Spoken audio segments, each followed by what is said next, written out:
विदाई के समय बस एक यही आवाज़ सुनाई दे रही थी, भाई आप लोग परेशान ना हो, हम बहू नहीं बेटी बनाकर ले जा रहे हैं। बाबुल वाले कहते थे बेटी तो ससुराल में राज करेगी। मुझे क्या मालूम था कि मायके वाले भी झूठ बोलते हैं। हर बात पर ताने, वो हर बात सह जाती है, कष्ट अनेक सहकर वो ससुराल में रह जाती है। जैसे आप अपनी बेटी या बहन को ससुराल में खुश देखना चाहते हैं, वैसे ही अपनी बहू को भी खुश रखो, क्योंकि वो भी किसी की बेटी या बहन है। बेटी अगर बीमार हो तो बहुत दुख होता है, और बहू अगर बीमार हो तो ड्रामा लगता है। गलतियाँ बहू और बेटी दोनों से होती है, पर बेटी की छिपाई जाती है और बहू की फैलाई जाती है। बहू को बेटी की तरह रखो तो तुम्हारे बेटे भी पूरी ज़िंदगी तुम्हारे रहेंगे, और अगर सास ससुर बन गए तो ना बेटे तुम्हारे रहेंगे और ना बहू, और ना ही उनके तुम हो पाओगे, और सभी दुखी होंगे, वो बात अलग। दामाद बहुत अच्छा है क्योंकि बेटी को खुश रखता है। बेटा बड़ा बुरा है क्योंकि बहू को खुश रखता है। अगर दामाद घर का काम करे तो देवता समान है, पर अगर बेटा घर का काम करे तो जोरू का गुलाम है। दामाद अगर सबके मुकाबले में पत्नी की बात माने तो देवता समान है, पर अगर वही घर का बेटा अपनी पत्नी की बात माने तो जोरू का गुलाम है। अरे नबी मोहम्मद मुस्तफ़ा सल्लल्लाहु अलैहि वसल्लम हम सबको एक ज़िंदगी सिखा के गए, और अल्लाह पाक ने कुरान में फरमा दिया, जो लोग आखिरत और अल्लाह पर ईमान रखते हैं उनके लिए रसूलुल्लाह सल्लल्लाहु अलैहि वसल्लम की ज़ात में बेहतरीन नमूना मौजूद है। आप एकदम खूबसूरत ज़िंदगी लेकर आए, वही ज़िंदगी अगर घर का बेटा अपना ले तो सबसे बुरा लगता है, वही ज़िंदगी अगर घर का दामाद अपना ले तो बहुत खुशी फील होती है। वो क्या क्या चीज़ें हैं? दामाद अगर घर की रोटी बनाने लगे या आटा गूंद के दे दे आपकी बेटी को, और घर की झाड़ू भी लगा दे और उसे कुछ काम ना करने दे, तो सब जगह उसकी तारीफ़ करोगे। अगर वही काम घर का बेटा करने लगे तो गुस्सा आएगा और ताने मिलने शुरू होंगे कि ये तो जोरू का गुलाम हो गया। सोचो तो सही, हमने कैसे अल्फाज निकाले जो काम हमारे नबी जनाब मोहम्मद मुस्तफ़ा सल्लल्लाहु अलैहि वसल्लम ने खुद ने किए थे। आप घर के अंदर आते थे, हज़रत आयशा रज़ियल्लाहु अन्हा को खुद आटा गूंद के दे दिया करते थे, और घर पर रोटी भी खुद भी बना के दे दिया करते थे। घर के काम में आप हाथ बटाया करते थे, जूता अगर फट जाया करता था खुद सिल लिया करते थे। और यही काम अगर आपका बेटा खुद करने लगे तो ताने मिलने शुरू होंगे, जोरू का गुलाम हो गया, जोरू का गुलाम हो गया।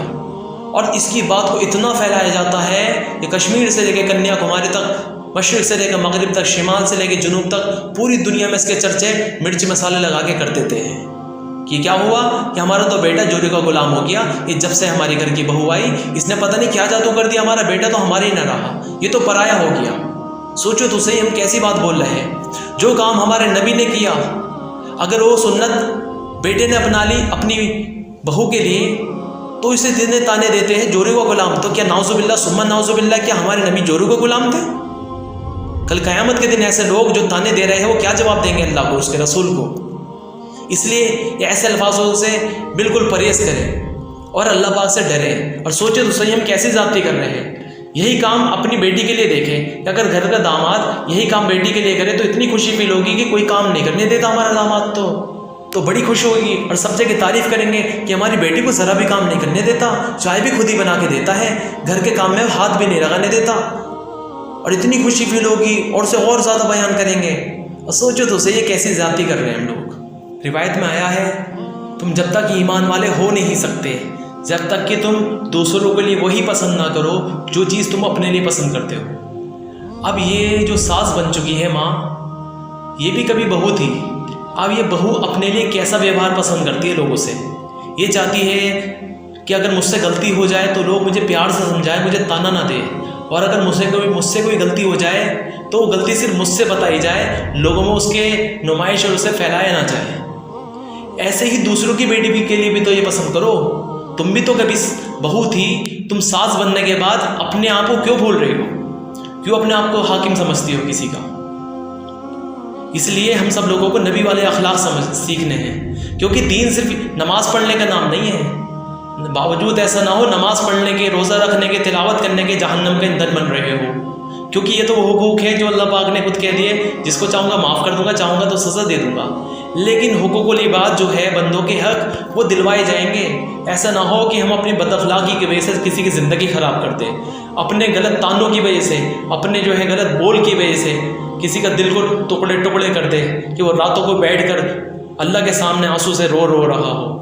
आयत में तो यह आया है कि अपने खादिम की गलती भी इतनी दफ़ा माफ़ करो। ये कितनी दफ़ा? रिवायत में लिखा दिन में 70 मरतबा भी अगर उससे गलती हो जाए तो 70 मरतबा उसे माफ़ कर दो। ईमान वालों की एक सिफत अल्लाह पाक ने कुरान में ये बयान करी है कि गुस्से को पी जाने वाले और माफ़ करने वाले, फिर अल्लाह इनसे मोहब्बत करता है। तो इसलिए हम भी लोगों के ऐबों को छिपाए तो अल्लाह पाक हमारे ऐब को छिपा देगा। और रिवायत में लिखा अगर तुम लोगों के ऐबों के पीछे पड़ोगे तो अल्लाह पाक तुम्हारे ऐबों के पीछे पड़ जाएगा, हत्ता कि तुम्हें घर बैठे हुआ रुस्वा और जलील कर देगा। और अगर चाहते हो अल्लाह पाक तुम्हारे सारे गुनाह माफ़ कर दे तो तुम भी लोगों की खताओं को माफ़ करा करो। अपने साथ भी तो मामला देखो कि अल्लाह पाक हमारे साथ कितना हमें निभा के चल रहा है। हमारे इतने गुनाहों के बावजूद भी अल्लाह पाक हमारी पर्दापोशी कर रहा है, हमारे ऐब लोगों में बयान नहीं कर रहा। तो हम भी अल्लाह के बंदों के साथ वैसे ही मामला करें जैसे हमारे साथ हमारा अल्लाह मामला कर रहा है, तो एक खिलाफत मिल जाएगी अल्लाह की तरफ से फिर। और आप जिस ज़माने के हो, उस ज़माने में लोग हेल्दी रहते थे।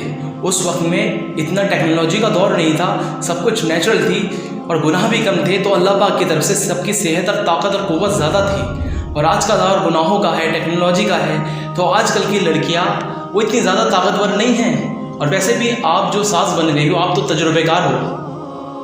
कैसे तजुर्बेकार? जैसे मिसाल के तौर पे जिम वाला है, बंदा जब पहली मरतबा जिम पहुंचता है तो जाने के बाद कम वेट उठाता है। ऐसे धीरे धीरे करते करते करते कैपेसिटी बढ़ती जाती है, हत्ता कि जिसे 5 किलो का डंबल उठ नहीं पा रहा था वही 25-30 किलो का डंबल आसानी से मार देता है। अब बाद में उसके साथ एक नया बंदा जिम में पहुंचा, तो जाने के बाद अब जो साथ में गया है नया वाला, तो वो कम ही वेट उठाएगा। अब ये पुराना वाला बंदा जो पुराना हो चुका है वहाँ, वो से ताना ना दे कि हो इससे तो उठ भी नहीं रहा, वरना हमें देखो हम कितना वेट उठा रहे हैं, इससे तो कुछ होता ही नहीं है। और बस आज का मामला यही हो रहा है। आजकल की सास अपनी बहू को ताना देती है, जो कहती है हमें देखो हम कितना काम करती है, हमें देखो हम कैसे जो है वक्त पे उठ जाते हैं, और इसे देखो बड़ी सोती रहती है, और देखो काम भी नहीं होता, ज़रा सा काम क्या कर ले फंपा जाती है। कोई हक नहीं है किसी को कहने का, किसी की बेटी को कोई कहने का कोई हक नहीं है तुम पर। तुम अपने बेटे को कहो, बेटा समझाएगा प्यार मोहब्बत के साथ, अगर आपको इतनी चिढ़ हो ही रही है। औरत को अल्लाह पाक ने औरत के ज़िम्मे ये चीज़ें रखी नहीं है, बर्तन धोना, कपड़े धोना, खाना पका के देना, ये सब मर्द की जिम्मेदारी है। अगर औरत कर रही है तो उसका एहसान है। बिल्कुल इसी तरह अब जब एक सास का हक नहीं है कि अपनी बहू की कुछ कहे, तो एक नंद का और क्या क्या रहता, जेठानी वेठानी, इन सब का हक कहाँ से हो जाएगा कुछ कहने का?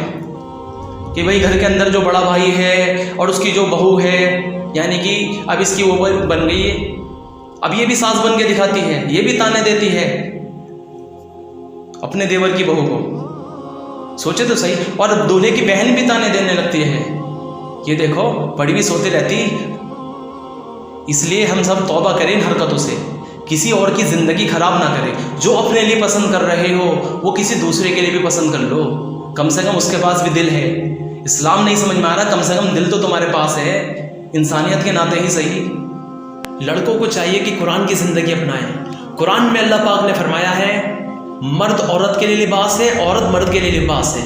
अल्लाह पाक ने लिबास बताया है मियाँ बीवी के रिश्ते को, तो कभी भी अपने लिबास के बीच में कोई दूसरे को आने ना दे। ये बात गुस्ताखी नहीं होगी, बल्कि यह बात अल्लाह पाक के हुक्म पर अमल होगा। आप अपनी बीवी के बीच में और अपने बीच में किसी तीसरे का दखल बिल्कुल ना आने दें, ना अपने दोस्त को, ना अपनी बहन को, ना अपनी माँ को, ना अपने बाप को। ये बात अजीब तो लगेगी आज के दौर में, लेकिन हकीकत यही है। जब आप कुरान करीम पढ़ेंगे, उसकी तालीम लेंगे, फिर आपको ये चीज़ पता चलेगी। और ये इतना ज़रूरी है, इतना ज़रूरी है, अगर आपने किसी तीसरे का दखल बीच में ले आए तो ज़रूर भी ज़रूर कहीं ना कहीं आप अपनी बीवी पर ज़्यादती कर दोगे। और ऐसा भी नहीं होना कि अंधाधुन बन के चले, कई मर्तबा गलती आपकी बीवी की भी होती है। तो दोनों को बैलेंस करके अगर चलना है, उसके लिए उलमा से मिले, सीरतुन नबी पढ़े और नबी की ज़िंदगी से अच्छी तालीमात लें। और अगर कोई ऐसा कर रहा है हमारे घर में तो उसे बिल्कुल बुरा ना समझे, उसे देखें कि वो कुरान पर अमल कर रहा है या अपनी ख्वाहिश पर चल रहा है। अगर कुरान पर अमल कर रहा है, आप अगर उसके खिलाफ आ रहे हैं तो फिर क्या होगा, अल्लाह पाक खुद निपट लेगा, और जब अल्लाह पाक की पकड़ आएगी तो आप सहन नहीं कर पाओगे। इसलिए तौबा करें इन हरकतों से, और किसी की वजह से, बीवी की वजह से माँ पर ज़्यादती ना करें, माँ की वजह से बीवी पर ज़्यादती ना करें। अगर ज़िंदगी खूबसूरत बनानी है, ये कुछ उसूल हमें अपनाने ही पड़ेंगे।